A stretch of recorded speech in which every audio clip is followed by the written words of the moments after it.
أعوذ بالله من الشيطان الرجيم بسم الله الرحمن الرحيم سورة الزخرف كنا آيات نمبر 45 تجي أعوذ بالله من الشيطان الرجيم رب اشرح لي صدري ويسر لي أمري واحلل عقدة من لساني يفقهوا قولي سبحانك لا علم لنا إلا ما علمتنا إنك أنت العليم الحكيم ويسأل ما أرسلنا من قبلك من رسلنا أجعلنا من دون الرحمن آلهة يعبدون هنغو أيكوينا هيدي الله ننجي مانغدا تاكيبا أيكويغي رسول سينغدا أيكوينا لا نبا هاي كبرا لايام سينغ أنثوكنا توزال هيبدو بو ثملغا هاني رسول هاني پیغمبر سينغ درسو هنغوبا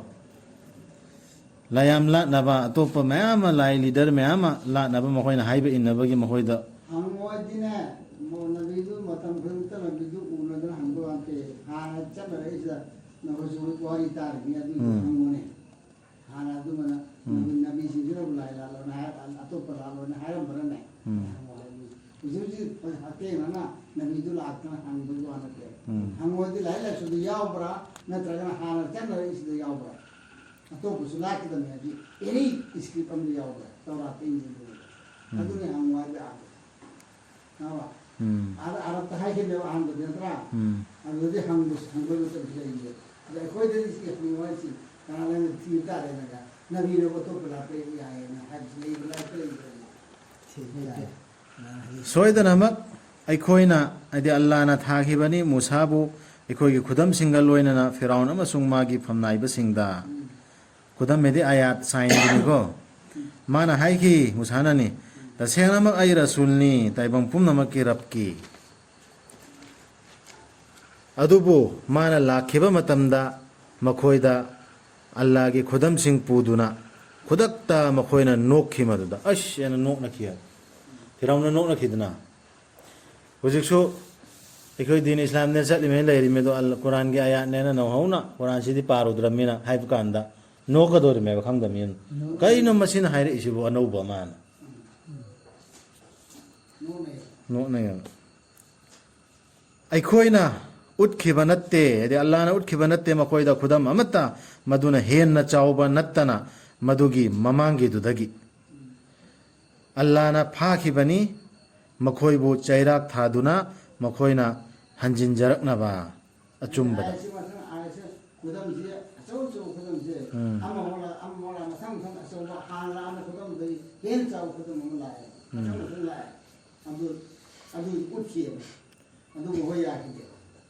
Sehingga ayat sila tu mereka kan tapi ya hujung jawab kepada matungina Musa alaihi salam tu utkiba khudam tu jadu gumba kari gumba makoi dah hana zat naram mi makoi mina gyan ta ba pot ne ba Firaun ke kom tu na gyan ta ba pot ne Allah na utkiba khudam tu si angu si Allah ki nisan na hoin tu jadu tu na sini haib tu Husi ekoida Allah na khudam mem ulli ching mansan nong churakpagi mong kar mana masing hogol ai yana chaw khudam ne ba ekoi ki brain siga science ka chana ba khudam ai Allah na hairi sidi nabi hogol ai bana masing hogol ai leibak siram ba hingal lai ba ching si jung bai mong mathak ta ki nong ta halak bai mong samandar da nakal ani khaidok bai mong science na khangdok pa da chana ba mi wei brain Henbagi maramdagi hana kham badagi ja abbarui ukti hadiga atuli hol wa bidida hoine han le badagi aikoi ne khudam de ye khange aikoi ne khudam aikoi ne chau khange khudam adugi du si kan thabja ba pon makhoina haiki musada o mitrang tauba hai jabiyo aikoi gi damak nangi rapta Allah na nangonda wasakhiba adugi matung inna tasengnamak aikoi lamjing oiragadabani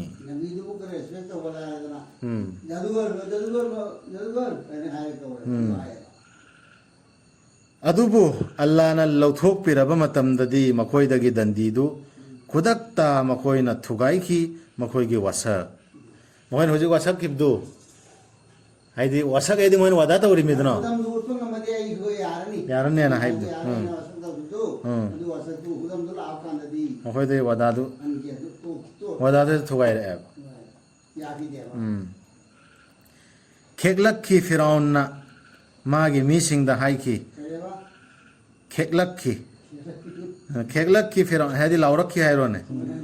लाउरक्की कौरक्की फिरौन मागी मीसिंगदा हाइकी माना ओ आइगी मीसिंग आइगी नत्रा मिसर लैबाक्सी अमसुंग मसिदा चेलिबा तुरेल सिंगसी आइगी खोंखादा नखोई मसी उदब्रा 왜 무사 따드리 민타 하텔란 하도 하이라 뭐냐 아주 민타드리 민타 하텔란 하는 데는 뭔가 그 제미리 하지 아이 시도래라 또 제미세나 फिरौन हाइरे नत्रगा आइना हेना फबा नत्रा मसिगी मिचोप असिदगी सेंगना ngang फाव ngamjadabasiदगी 기몽도 떨어빠라는데 뭐마세 सिगी मुसा मी अचोपा मरई सु तत्प सेंगना ngang ngamdasira ain hen patra aduga leiriba pochai sing kingdom sisu ain natra sene फिरौन हाइरे 그런데 아이는 아자르지 보면 이 미쪽에서 아이는 받아 हौजिकसु leader अचौ चौबा मजहब की लीडर सिंगसी फुरा दलाल चाउना लिंगना साइ कारबार यामना लिंगना पाइ 90% अजुदगी मखोइना तोंगिबा गारी सि अंगक पथन्नानि मखोइना तौरिबा कारबार सि अंगक पथन्नाने मान हाइदि लोचां खंने मा अदरगी मयाम सिंगसिनसु इमैमा अदुगी मजहब तुगी अमीर दुदी माइ मैमने सि यंगु मान थौरिबा गारी सि यंगु माइ तोंग गारी सि यंगु अदोमदा मी सिंगसे पुजिल्ले हदि मौंदा शक्ति पावर पैसा लेता यादेब हजिक जानरिसि अदुम बलाइरब मितत मिरोय मिनाय यमना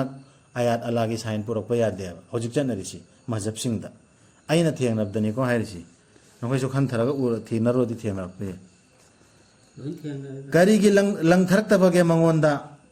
सनागी खुजी सिंग नत्रगा लाक्तबगे मागा लोइनना फरिस्ता सिंग इकोय कोय सन्ना सिना त्रोमिम खोइना पामिसि नबी नि हाइरिबा फरिस्तानी हाइरिबा नत्रगा आई अल्लाह की लारिक पाइबा मीनी आइना आइसी दाइनी कुरान से पाइरा चली में हाइबा मीदु दने फरिस्ताना योम दृषि नत्रगा ना मंगोंदा माइ सनागी मयुम मकई हता लंगन लैत्रिसि दा मानसा सि मलाई रसि गारी गिनोबा अजाम चुम्मगा रसूल तो साइ गिन नत्रो नंगी ननाक्ता इन्नरि सिंगति लाइरबा बिनाइ ngakतनि बेलाल खोइगुम्बा गायुम्बा लाइरबा मीना थंगोइबा ngakतनि मोइसि चलहन खोदु जंगा कें का हाइबियाउरि अदुना माना यांगना लौखी मागे मिसिंगबु अदुगा मखोइना मागे वा इनखी ओ मिसिंगदुन इनख्रेमि फेराउनगी वादु ओइखिबनी मखोइदु सिंगनबगा लोइना हाइबा इंदबा मिसिंग आयात ला अमतुंगदना याद्रिदो अदुना सिंगनबगा लोइना हाइबा इंद्रे हाइदि अल्लाह गे साइन लौर अमतुंगदा यादबगी फासिक वन खरा अदुना मखोइना अल्लाह बु सवहल्लबा मतमदा अल्लाह ना लमन लौखिबनी मखोइदगी अदुगा अल्लाह ना इराकना हनखिबनी मखोइबु पुलप पुन्ना मखोइदा आयात यौर अमतुंगदने अदुगी नेबा लान लमन खुंग्रिसि अदु आयात यौर इसे खोइदा नत्रो अखोइना वादा थुगाइदे अखोइदनि यम लमन खु इसिंगना इराकना हनखिदना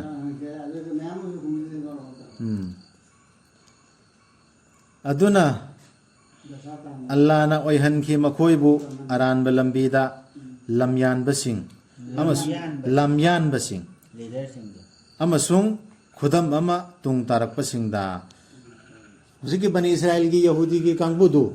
वर्ल्ड मसापुमदा मचेत चाइदना हत्तबगी लमयानबा वर्ल्ड मसापुमदा असरा कुकी करन ले मणिपुर दसो ग्रुप अमा सुमाइना मचेत तादना चोपना दुनिया से चेखाइना लीडर दो mang thab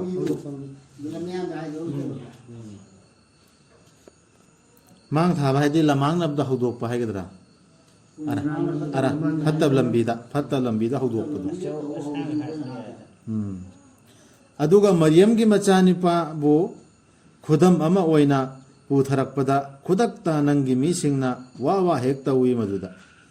हजरत ईसा अलैहिस्सलाम पोकपदा वा तौद्रो फुटनो चोकाय मतमदुगी अरब के मूर्ति लाप सिंगना मखोइना लाचरिब लाई सिंगबु पनबगी महुत्ता मखोइगी धर्म गी नत्तबा नसरानी सिंगना लाटपा मरियम गी मचानी पा ईसाबु पलक पदा नुंगाइतबा पोखी ओ सिगी साने नुजुल हाइगदरा ꯐꯨꯠ ꯅꯣꯠ ꯀꯥꯔꯤ ꯑꯗꯨꯒ ꯃꯔꯤꯌꯝꯒꯤ ꯃꯆꯥꯅꯤꯄꯥꯕꯨ ꯈꯨꯗꯝ ꯑꯃ ꯑꯣꯏꯅ ꯄꯨꯊꯣꯔꯛꯄꯗ ꯍꯥꯏꯗꯤ ꯑꯜꯂꯥꯍꯒꯤ ꯀꯨꯔꯥꯟꯁꯤꯗ ꯔꯁꯨꯜꯅ ꯈꯨꯗꯛꯇ ꯅꯪꯒꯤ ꯃꯤꯁꯤꯡꯅ ꯍꯥꯏꯗꯤ ꯔꯁꯨꯜꯒꯤ ꯃꯤꯁꯤꯡꯅꯅꯦ ꯋꯥ ꯍꯦꯛ ꯇꯧꯏ ꯃꯗꯨꯗ ꯃꯈꯣꯏ ꯅꯨꯡꯉꯥꯏꯇꯕꯗꯨ ꯃꯈꯣꯏꯅ ꯍꯥꯏꯈꯤ ꯑꯩꯈꯣꯏꯒꯤ ꯂꯥꯏꯁꯤꯡꯅ ꯍꯦꯟꯅ ꯐꯕ꯭ꯔꯥ ꯅꯠꯇ꯭ꯔꯒ ꯃꯥꯅ ꯍꯦꯟꯅ ꯐꯕ꯭ꯔꯥ ꯄꯨꯊꯣꯛꯈꯤꯕ ꯅꯠꯇꯦ ꯃꯈꯣꯏꯅ ꯃꯗꯨ ꯅꯪꯉꯣꯟꯗ ꯃꯔꯩ ꯌꯦꯠꯅꯕ ꯅꯠꯇꯅ ꯅꯠꯇꯦ ꯃꯈꯣꯏꯗꯤ ꯃꯔꯩ ꯌꯦꯠꯀꯟꯕ ꯃꯤꯁꯤꯡꯅꯤ ꯏꯁꯥꯒꯤ ꯃꯇꯥꯡꯗꯁꯨ ꯃꯔꯩ ꯌꯦꯠꯂꯦꯕ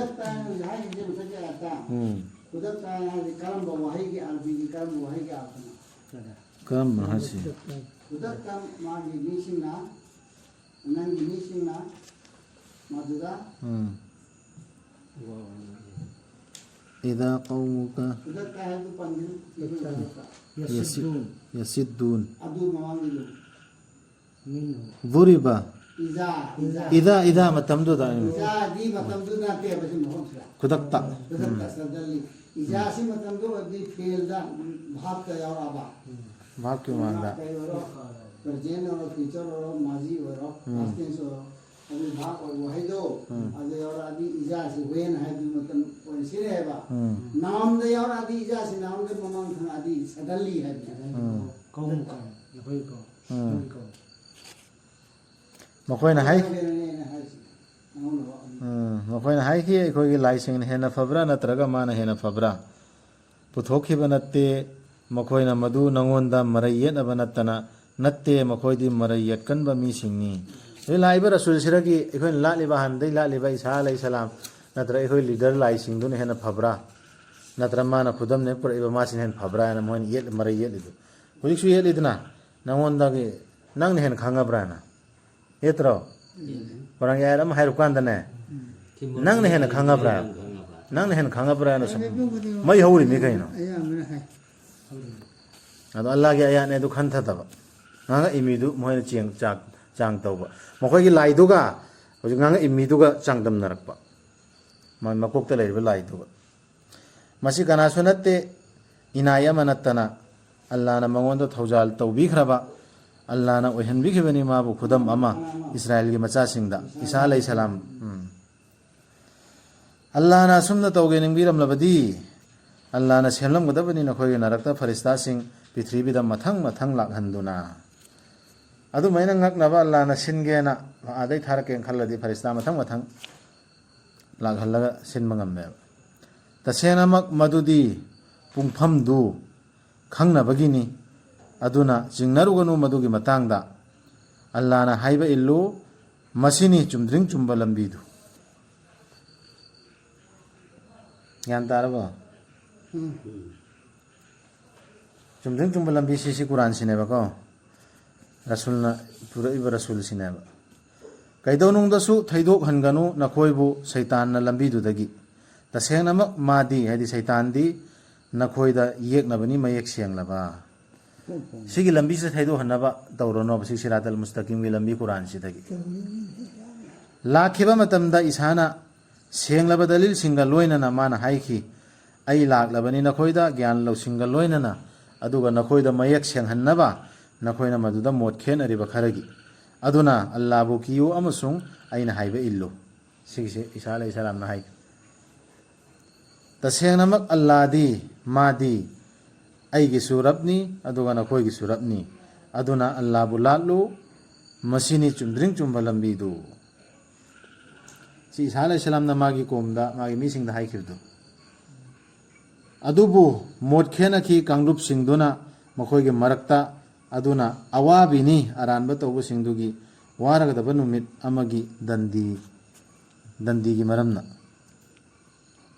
अरानबा तौबु सिंग हाइर सिउजिकी नबी रसूल सिंगसिना पुरैबा दलील चुमद्रिंग चुंबा लंबी अखोइदसु कुरान पुरे ईसा अलैहिस्सलाम दसु पीख्रेदना मूसा अलैहिस्सलाम दसु पीख्रे अदुमैना अदुदगी थैदोकपा अदुना तब अतोपा मा मखोइगी हानगी चटनबी अम तौदा लैबो ओइरो तोपा अनौबो पुथोकपो ओइरो अदुगी सिंगदु दंदी वारगदबु दंदीना तंकक यौरबा मखोइना करी ngairi पुंगफमदु मखोइदा इखंग खंगहौदना ꯂꯥꯛꯄꯗꯨ ꯅꯠꯇꯅ ꯃꯈꯣꯏꯗ ꯂꯥꯝꯕ ꯉꯝꯍꯧꯗꯅ ꯀꯨꯔꯥꯟꯒꯤ ꯑꯌꯥꯠꯁꯤ ꯊꯤ ꯊꯛꯀꯥꯟꯗ ꯑꯦꯛꯇꯅ ꯌꯥꯗꯗꯅ ꯂꯩꯔꯤꯕ ꯀꯥꯡꯕꯨꯗꯨꯅ ꯉꯥꯏꯔꯤꯗꯨ ꯀꯔꯤꯅꯣ? ꯅꯛꯅꯕ ꯃꯔꯨꯞ ꯃꯄꯥꯡꯁꯤꯡ ꯅꯨꯃꯤꯠ ꯑꯗꯨꯗ ꯑꯣꯏꯍꯟꯒꯅꯤ ꯃꯈꯣꯏ ꯑꯃꯒ ꯑꯃꯒ ꯌꯦꯛꯅꯕꯁꯤꯡ ꯆꯨꯝꯅ ꯆꯠꯆꯕꯁꯤꯡꯗꯨ ꯅꯠꯇꯅ. ꯅꯛꯅꯕ ꯃꯔꯨꯞ ꯃꯄꯥꯡ ꯐꯥꯎ ꯌꯦꯛꯅꯕ ꯑꯣꯏꯈ꯭ꯔꯗꯅꯤ. ꯃꯈꯣꯏꯅ ꯈ꯭ꯋꯥꯏ ꯂꯨꯅ ꯇꯤꯟꯅꯔꯝꯕ ꯋꯥꯂꯤ ꯃꯈꯣꯏꯒ ꯍꯦꯛꯇ ꯅꯛꯅꯕ ꯇꯣꯏꯅ ꯁꯦꯔꯅꯤꯒ ꯄꯤꯖꯔꯝꯕꯗꯨꯁꯨ ꯌꯦꯛꯅꯕ ꯑꯣꯏꯈ꯭ꯔꯅꯦ. ꯆꯨꯝꯕ ꯆꯠꯐꯝ ꯈꯣꯏꯗꯤ ꯅꯨꯡꯁꯤꯅꯗꯧ ꯌꯦꯛꯅꯔꯣꯏ. ꯃꯈꯣꯏꯗꯨꯗ ꯍꯥꯏꯕꯤꯒꯗꯕ ꯑꯜꯂꯥꯍꯅ ꯑꯣ ꯑꯩꯒꯤ ꯏꯅꯥꯏꯁꯤꯡ ꯀꯤꯅꯤꯡꯉꯥꯏ ꯅꯠꯇꯦ ꯅꯈꯣꯏꯗ ꯍꯧꯖꯤꯛ ꯑꯆꯨꯝꯕ ꯆꯠꯄꯁꯤꯡꯗꯨ ꯀꯤꯅꯤꯡꯉꯥꯏ ꯅꯠꯇꯦ ꯅꯈꯣꯏꯗ ꯉꯁꯤꯒꯤ ꯅꯨꯃꯤꯠꯇ ꯅꯠꯇ꯭ꯔꯒ ꯅꯈꯣꯏ ꯋꯥꯁꯨ ꯋꯥꯔꯣꯏ. ꯑꯣ ꯑꯜꯂꯥꯍꯒꯤ ꯑꯌꯥꯠꯁꯤꯡꯗ ꯊꯥꯖꯕꯁꯤꯡ ꯑꯃꯗꯤ ꯃꯨꯁꯂꯤꯝꯁꯤꯡ ꯑꯣꯏꯖꯔꯛꯄꯁꯤꯡ ꯆꯪꯖꯔꯣ ꯖꯟꯅꯠꯇ ꯅꯈꯣꯏ ꯑꯃꯁꯨꯡ ꯅꯈꯣꯏꯒꯤ ꯂꯣꯏꯅꯕꯤꯁꯤꯡ ꯅꯈꯣꯏꯕꯨ ꯍꯔꯥꯎꯍꯟꯕꯤꯔꯒꯅꯤ. ꯁꯨꯃꯥꯏꯅ ꯍꯥꯏꯔꯛꯑꯅꯦꯕ ꯏꯃꯥꯟ ꯄꯨꯔꯛꯄ ꯊꯥꯖꯕꯁꯤꯡ. ꯑꯜꯂꯥꯍꯒꯤ ꯑꯌꯥꯠ ꯄꯥꯏꯕꯁꯤꯡ ꯑꯜꯂꯥꯍꯒꯤ ꯑꯌꯥꯠꯇ ꯆꯠꯄꯁꯤꯡ ꯑꯁꯦ ꯑꯗꯨꯝ ꯌꯥꯎꯕꯅꯤꯀꯣ. ꯂꯥꯜꯂꯛꯀꯅꯤ ꯃꯈꯣꯏꯗ ꯍꯧꯖꯤꯛꯀꯤ ꯖꯟꯅꯠꯀꯤ ꯃꯤꯁꯤꯡꯗꯨꯗ ꯁꯅꯥꯒꯤ ꯈꯨꯗꯝꯁꯤꯡ ꯁꯅꯥꯒꯤ ꯄꯨꯈꯝꯁꯤꯡ ꯑꯃꯗꯤ ꯇꯦꯡꯒꯣꯠꯁꯤꯡ ꯂꯩꯒꯅꯤ ꯃꯗꯨꯗ ꯊꯋꯥꯏꯁꯤꯡꯅ ꯄꯥꯝꯖꯕ ꯑꯃꯁꯨꯡ ꯃꯤꯠꯁꯤꯡꯅ ꯅꯨꯡꯉꯥꯏꯍꯟꯕ ꯈꯨꯗꯤꯡꯃꯛ ꯑꯗꯨꯒ ꯃꯈꯣꯏ ꯂꯩꯒꯅꯤ ꯃꯗꯨꯗ ꯃꯇꯝ ꯆꯨꯞꯄꯒꯤ ꯑꯣꯏꯅ. ꯁꯤꯁꯨ ꯋꯥꯗꯥꯅꯤ. ꯃꯗꯨꯅꯤ ꯖꯟꯅꯠ ꯍꯥꯏꯕꯗꯨ ꯃꯗꯨꯕꯨ ꯅꯈꯣꯏꯗ ꯁꯣꯇꯣ ꯑꯣꯏꯅ ꯄꯤꯕꯤꯒꯗꯧꯔꯤꯕ ꯅꯈꯣꯏꯅ ꯇꯧꯖꯈꯤꯕꯗꯨꯒꯤ. ꯂꯩꯒꯅꯤ ꯃꯗꯨꯗ ꯅꯈꯣꯏꯒꯤꯗꯃꯛ ꯎꯍꯩ ꯌꯥꯝꯅ ꯃꯗꯨꯗꯒꯤ ꯅꯈꯣꯏꯅ ꯆꯥꯒꯗꯕ. ꯇꯁꯦꯡꯅꯃꯛ ꯃꯔꯥꯜ ꯂꯩꯕꯁꯤꯡꯒꯤꯗꯤ ꯂꯩꯒꯅꯤ ꯖꯍꯟꯅꯝꯒꯤ ꯗꯟꯗꯤꯗ ꯃꯇꯝ ꯆꯨꯞꯄꯒꯤ ꯑꯣꯏꯅ. ꯍꯟꯊꯍꯟꯕ ꯂꯩꯔꯣꯏ ꯃꯗꯨ ꯃꯈꯣꯏꯗ ꯃꯈꯣꯏ ꯃꯗꯨꯗ ꯅꯤꯡꯕ ꯀꯥꯏꯒꯅꯤ. ꯂꯥꯟꯅ ꯇꯧꯕꯤꯕ ꯅꯠꯇꯦ ꯑꯜꯂꯥꯍꯅ ꯃꯈꯣꯏꯗ ꯇꯧꯕꯤꯃꯁꯨꯡ ꯑꯣꯏꯖꯈꯤꯕꯅꯤ ꯃꯈꯣꯏ ꯃꯁꯥꯅ ꯑꯔꯥꯟꯕ ꯇꯧꯕꯁꯤꯡ. ꯃꯈꯣꯏꯅ ꯀꯧꯔꯛꯀꯅꯤ ꯑꯣ ꯃꯥꯂꯤꯛ ꯑꯩꯈꯣꯏꯕꯨ ꯂꯣꯏꯁꯤꯟꯍꯟꯕꯤꯔꯣ ꯅꯪꯒꯤ ꯔꯕꯅ. ꯗꯔꯣꯒꯥꯗ ꯀꯧꯔꯛꯀꯗꯧꯔꯤꯅꯤ ꯋꯥꯁꯃꯦꯟꯗꯨꯗ. ꯂꯣꯏꯁꯤꯟꯍꯟꯕꯤꯔꯣ ꯅꯪꯒꯤ ꯔꯕꯅ. ꯃꯥꯅ ꯍꯥꯏꯔꯛꯀꯅꯤ ꯋꯥꯁꯃꯦꯟꯗꯨꯅ ꯍꯥꯏꯔꯛꯑꯅꯤ ꯇꯁꯦꯡꯅꯃꯛ ꯅꯈꯣꯏ ꯑꯗꯨꯝ ꯂꯩꯈꯤꯒꯅꯤ.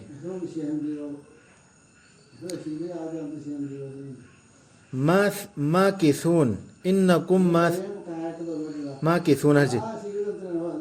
ꯑꯗꯨꯝ ꯂꯩꯈꯤꯒꯅꯤ. ꯑꯗꯨꯝ ꯂꯩꯈꯤꯒꯅꯤ ꯍꯥꯏꯅ ꯑꯣꯖꯥꯅ ꯍꯜꯂꯤꯁꯤ ꯁꯤꯗ ꯋꯥꯍꯩꯁꯤ ꯃꯈꯣꯏꯅ ꯍꯜꯂꯤꯁꯤ ꯑꯗꯨꯝ ꯂꯩꯈꯤꯒꯅꯤ ꯍꯥꯏꯅ ꯀꯔꯝꯍꯥꯏꯅꯅꯣ ꯑꯂꯩꯅ ꯔബ്ꯕꯨꯀ قال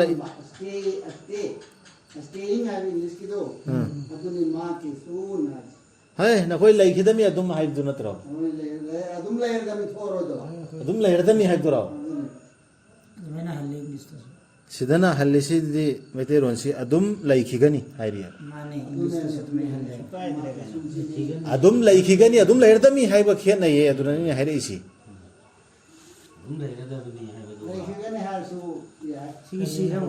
إنما ليكيغني هرسي مفهومدꯨ ꯆꯪꯈ꯭ꯔꯦ ꯑꯗꯨꯝ ꯂꯩꯔꯒꯅꯤ ꯀꯣꯟꯅ ꯑꯃꯨꯛ ꯊꯣꯛꯄ ꯌꯥꯏ ꯊꯣꯛꯄ ꯌꯥꯏ ꯁꯤꯅꯦꯕ ꯍꯥꯏꯁꯤ. ꯅꯠꯇꯦꯗ ꯁꯤꯁꯦ ꯑꯩ ꯒ꯭ꯌꯥꯟ ꯇꯥꯏ. ꯑꯗꯨꯝ ꯂꯩꯒꯅꯤ ꯍꯥꯏꯔꯁꯤ ꯖꯍꯟꯅꯝꯗ ꯃꯤꯁꯤ ꯆꯪꯈ꯭ꯔꯦꯕ ꯑꯗꯩ ꯑꯗꯨꯝ ꯂꯩꯒꯅꯤ ꯑꯗꯨꯝ ꯂꯩꯔꯒꯅꯤ ꯍꯥꯏꯔꯗꯤ ꯆꯪꯗ꯭ꯔꯤꯑꯕ. ꯁꯤ ꯇꯥꯗ꯭ꯔꯣ? ꯑꯗꯨꯁꯨ ꯇꯥꯔꯦ. ꯌꯥꯔꯦ ꯂꯩꯈꯤꯒꯅꯤ ꯑꯗꯨꯝ ꯂꯩꯈꯤꯒꯅꯤ ꯑꯗꯨꯝ ꯂꯩꯔꯅꯤꯅ ꯍꯥꯏꯔꯣ. ꯑꯗꯨꯝ ꯂꯩꯈꯤꯒꯅꯤ ꯑꯁꯤ ꯑꯗꯨꯝ ꯂꯩꯔꯅꯤꯅ ꯍꯟꯒꯗꯕꯗꯨ ꯑꯗꯨꯝ ꯂꯩꯈꯤꯒꯅꯤꯅ ꯍꯜꯂꯁꯨ ꯀꯩꯁꯨ ꯀꯥꯏꯗꯦ. ꯁꯣꯏꯗꯅꯃꯛ ꯑꯩꯈꯣꯏꯅ ꯄꯨꯔꯛꯄꯅꯤ ꯍꯥꯏꯗꯤ ꯑꯜꯂꯥꯍꯅ ꯄꯨꯔꯛꯄꯅꯤ ꯅꯈꯣꯏꯗ ꯑꯆꯨꯝꯕꯗꯨ ꯇꯧꯅꯤꯡꯕꯁꯨꯡ ꯅꯈꯣই ꯑꯌꯥꯝꯕꯅ ꯑꯆꯨꯝꯕꯕꯨ ꯇꯨꯀꯠꯆꯕꯅꯤ. ꯑꯜꯂꯥꯍꯅ ꯄꯨꯔꯛꯏꯕ ꯑꯆꯨꯝꯕꯁꯤ ꯀꯔꯤꯅꯣꯕ ꯑꯩꯈꯣꯏꯗ ꯍꯧꯖꯤꯛ ꯀꯨꯔꯥꯟꯁꯤꯅꯦꯕ. ꯁꯤꯁꯤ ꯇꯨꯀꯠꯆꯩ. ꯃꯣꯏꯅ ꯍꯥꯏꯔꯤꯁꯤ ꯑꯩꯈꯣꯏ ꯁꯤꯖꯔꯒꯦ ꯁꯤꯍꯟꯕꯤꯔꯣ ꯍꯥꯏꯕ ꯅꯠꯇ꯭ꯔꯣ? ꯑꯗꯨ ꯈꯨꯝꯃꯛꯀꯗꯧꯔꯤꯁꯤ ꯀꯔꯤ ꯑꯗꯨꯝ ꯂꯩꯔꯗꯝꯅꯤ. ꯀꯨꯔꯥꯟꯒꯤ ꯑꯌꯥꯠꯁꯦ ꯇꯨꯀꯠꯆꯩꯕ ꯑꯆꯨꯝꯕꯁꯦ ꯑꯜꯂꯥꯍꯅ ꯄꯨꯔꯛꯏꯁꯦ ꯑꯩꯈꯣꯏꯗ. ꯇꯨꯀꯠꯆꯔꯁꯤ ꯃꯑꯣꯡ ꯂꯩꯈ꯭ꯔꯦ. ꯇꯨꯀꯠꯆꯕꯗꯤ ꯀꯅꯥꯝ ꯐꯥꯎꯁꯨ ꯍꯣꯏ ꯑꯌꯥꯠꯇꯣ ꯍꯟꯗꯣꯛꯑ ꯁꯨꯃꯥꯏꯅ ꯇꯥꯟꯊꯣꯔꯛꯇꯤꯌꯦ. ꯇꯨꯀꯠꯆꯕꯗꯤ ꯑꯌꯥꯠꯁꯤꯅ ꯑꯩꯈꯣꯏꯗ ꯑꯣꯛꯇꯦꯕ. ꯁꯤꯁꯤꯅ ꯃꯔꯛꯇꯅꯦ ꯃꯌꯥꯝ ꯌꯥꯟꯁꯤꯟꯗ꯭ꯔꯤ ꯐꯥꯎ ꯑꯌꯥꯠꯁꯤ ꯈꯔ ꯍꯥꯏꯕ ꯀꯥꯟꯗꯅꯦ ꯄꯦꯟꯗꯦ ꯑꯣꯛꯇꯦ. ꯄꯦꯟꯗꯦ ꯑꯩꯁ ꯃꯄꯨꯡ ꯐꯥꯗꯦ ꯑꯩꯈꯣꯏꯗ. ꯀꯨꯔꯥꯟꯒꯤ ꯑꯥꯌꯠꯇꯁꯨ ꯌꯥꯎꯕꯅꯦ. ꯀꯨꯔꯥꯟꯅ ꯊꯥꯔꯛꯏꯕ ꯑꯥꯌꯠꯁꯤꯅ ꯑꯣꯛꯇ꯭ꯔꯤꯕ꯭ꯔꯥ? ꯅꯣꯏ ꯁꯤ ꯂꯥꯏꯔꯤꯛꯁꯤꯅ ꯑꯣꯛꯇ꯭ꯔꯤꯕ꯭ꯔꯥ ꯑꯌꯥꯠꯁꯤꯅ ꯑꯣꯛꯇ꯭ꯔꯤꯕ꯭ꯔꯥ ꯍꯥꯏꯕ ꯌꯥꯎꯏ. ꯑꯗꯨꯒꯤ ꯇꯨꯀꯠꯆꯕꯗꯨꯅꯦ ꯑꯩꯅ ꯁꯤꯗ ꯂꯧꯔꯤꯁꯤ. tugatsaidi ai ayat ne krana thandu chitaning de Quran ayat sidi haiba natte ba ꯑꯗꯨ ꯍꯥꯏꯗ꯭ꯔꯁꯨ ꯃꯥ ꯇꯥꯔꯨꯗꯤ ꯇꯥꯅꯤꯡꯗꯕ ꯅꯠꯇ꯭ꯔꯣ natte adu natte ba hojik mokhoi tugatsari se karai de wana du mehnat haibi am tri ngai ko adu amana asimana hailakadami achobun hailakse adrei si sane na jul engge si hadis ta kari no si engge si ya dinang heta adu haibi abra ana ya de complete oi de kan thagadab du na kan thagadab du hai Quran ge ani ne si na kan thagadab du ꯃꯄꯨꯡ ꯐꯥꯔꯦꯅ ꯃꯐꯝ ꯈꯔꯗ ꯑꯗꯨꯝ ꯍꯥꯏꯕꯅꯦ ꯁꯤꯅ ꯃꯄꯨꯡ ꯐꯥꯗ꯭ꯔꯤꯕ꯭ꯔꯥ natraga makhoina tauribra wafam amagi thaurang adu oirabadi tasenamak Allah su tauri thaurang ama wafam amgi thaurang si kari no taur si khan thawbna san sagi ha koina makoina thorang am tawbado khatabsingna lanasu thorang am tawri haibani sida ta ningai letre den artha khan thabaya eba manung da me ama lai khare basi kari no bom hoina ayat sida ꯑꯩꯈꯣꯏ ꯅꯕꯤꯁꯤ haira pakanda da lotpa pot am holeitre haibani ꯃꯌꯥꯝꯁꯤ ꯉꯥꯡꯅꯕ ꯅꯕꯤ ꯁꯣꯛꯅꯕ policy ꯃꯌꯥꯝ ꯇꯧꯔꯤꯗꯣ ꯃꯌꯥꯝ ꯇꯧꯔꯣ policy ꯃꯌꯥꯝꯗꯣ ꯑꯩꯁꯨ ꯇꯧꯒꯦ ꯑꯩꯁꯨ ꯇꯧ ꯑꯩꯅ ꯍꯥꯏꯕ asisu yare chummeba मैम खन थबी आखरे सिदा आयासिना ओक्ता बगी मोहिदा कंप्लीट ओइदा बगी थौरांग हम तौखरिसे अतोप मैम पुजिलकना बा अदो अल्लाह से तौरी है थौरांग so so bol ma singsina na ai krame Quran sina mapung phade hadis na mapung phadri हाय खरे मैम हाय मफुम फादरे उलमाने हाय बे बुगायोने हदीस न तेरे कुरान की कमेंट तर्जुमा कर दो लोयरम चौधरी कुरान में karai tamu नत्रगना मखोइना खनब्रा अल्लाह न तादे हाइना नखोइ अरोन बसिंगदु अमदी नखोइना चिकना वरी सानबदु होय करिगी तादनी मखोइगा लोइनना अल्लाह गी पाखोलोइसि मखोइगा लोइनबा अल्लाह गी पाखोलोइसिंगना इसल्ली मखोइना खंग ngangnabadu faristana ididna hayo Muhammad sallallahu alaihi wasallam lairam labadi onthokna thawjal haibadugi machani pa ama oiram gadabani aina mabu lat pasingi ahan badu kayumba Allah gi machani pa na hoina lairen hairido hadra isa alayhi salam uzair alayhi salam sim hoina lalim natra lai machani Allah ga naknam nena adugi du kayumba lairam ma oi boina Allah gi wali pir adu rasulna ihal han bo igda men hayo aina ihal han bo ini lat paduan man haibi in baduan वांग न लैख्रबनी मतिक मंगाल असमान सिंह अमसुंग पृथ्वी की रब की फंबाल की रब की मखोइना हाइजिल्लिबा अदुदगी अदुना थादोक्तुना थमलो मखोइबु वारियम सुना हंदुना अमसुंग नुंगाइथोक हंदुना मखोइना थेंगनद्रिफाव मखोइगी नुमित्तु मखोइदा वादा तौखिबा यार ऐसे बोतोस सल्लल्लाहु अलैहि यार ऐसे बोतोस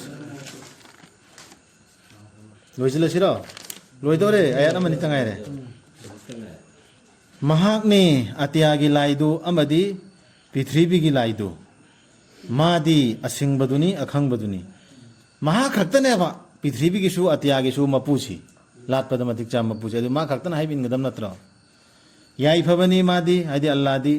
मागी ओइबिरिबा आसमान सिंगी लैबा पुनो अमदी पृथ्वी अमसुंग अनिदुगी मरक्ता लैरिबा मखैदु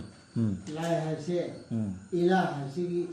देगी लाकना लाई लाई तो पोगो मुसे इला हरिगा आतने को लाई न हलिसी लाई न हलिसी इसी इला हगो आई सिदेगी onthok ko eram basu yai eram be me bi ne do yai phabani Allah di magi oibiri ba asman sing laibak asman singi laibak pumnamak amadi pithribi amasung picture एक पसिसु लाई लाई को कोदो chawe अदुदि लाई हाइसि का आदम सिनेबा पिक्चर द सिने द लाई से सी लाई सी इला हाइबो हाइदि ओन तेन द लाई amasung ani doge marakta lairiba makhaido aduga mangonda lairiba haidi Allah da lairiba pungpham dugi gyan aduga Allah da mangonda nakhoi bu hal hangadawri bani alai harsi ila adre on thok poram bani नते मुझे वाली साबला ꯐꯥꯒꯤ ꯖꯨꯒꯥꯏ ꯇꯧꯕ ꯌꯥꯎꯕꯗꯨ ꯑꯂꯥꯏ ꯍꯥꯏꯕ ꯌꯥꯎꯋꯤ ꯑꯜꯂꯥ ꯍꯥꯏꯕ Allah ꯅꯠꯇꯦꯗ ꯇꯥꯗ꯭ꯔꯤꯕꯣ ꯑꯂꯥꯏꯒꯤ ꯑꯥꯔꯊ ꯑꯂꯥꯏ ꯍꯥꯏ ꯃꯈꯣꯏ ꯍꯥꯏ. ꯑꯂꯥꯏꯁꯤ ꯀꯩꯅꯣ ꯑꯥꯔꯊ ꯈꯪꯕ꯭ꯔꯥ ꯈꯪꯗꯦꯗ ꯍꯣꯏ ꯍꯥꯏꯕꯒꯨꯝꯕ ꯑꯂꯥꯒ ꯃꯔꯤ ꯂꯩꯅꯕ ꯋꯥꯍꯩꯗꯤ ꯅꯠꯇ꯭ꯔꯦꯗ ꯇꯨꯏ ꯈꯛꯇ ꯇꯪꯉꯣꯗꯤ ꯀꯩꯅꯣ ꯇꯨꯏ ꯈꯛꯇ ꯇꯪꯉꯣ ꯈꯪꯗꯦ ꯍꯧꯔꯣꯅꯤ ꯈꯪꯗ꯭ꯔꯗꯤ ꯇꯣꯛꯑꯣ ꯍꯥꯏꯔ Jadi sih sakti laita bani wachat jabagi makhoi na Allah bu thamlaga kaujari ba singdugi achum bagi sakhi piba mahak tugi nattana amasung makhoi na urais na madu khangbani makhoi na Allah thamaga topa kaujari ba leader singdo kaimta sakti laite ꯔꯦꯁ ꯀꯥꯡꯕꯨꯁꯤ ꯁꯦꯡꯅ ꯈꯪꯉꯦꯕ moi masan ju khangi mi hojik kanasu asumai na ni haji Allah ne kana phola na bante mai mana na hannamni mana ada wachat pinabni mangon da picha hordi mana ada matiang pang binamni adu kita ni tau nar kuresna khangi me kuresna nate noi mi khodi mana khangi sigi kuhasi lo khangi adu ga kari gino bam hoina marakta yanjelis nang na makhoi da hanglabadi makhoi bu kanana sembi khibage haina makhoi na soidana haigani Allah na adu oirabadi karam na makhoi bu wakhal la na puhalli bano loina haidani bim khudima musulman khudima Allah na ni semi Allah na ni una khuleng hal lise loina hai adu ga amka marakta thammi tabak dok kana marakta mayam thammi ꯌꯥꯗꯦ ꯑꯩꯈꯣꯏ mana haijabadu ngai sem to lojing kisi mana haijabadu o ai ge rap ta senamak makhoi si thaja roidaba mi singni aduna laithorak lo makhoi dagi sigi aarthasi wahi sigi aartha handaneba sigi tafsir khara tarjuma khara dine man hai ke wo hai dun sakhi mana hai ke ba wahai duna sakhini rasul hai kaya ba mahali na kaya ba o ai ge rap ta senamak makhoi si thaja roidaba mi singni adumaya rasul na wa pa ka hai do adu wa dun sakhi ni na adu duna sakhi oi aduna laithorak lo makhoi dagi aduga hairam mu salam haidi santi adubu makhoi thuna di khanglak lagani sakhi ne si ka ma khangi Sadaqallah. batti ne wa yaudra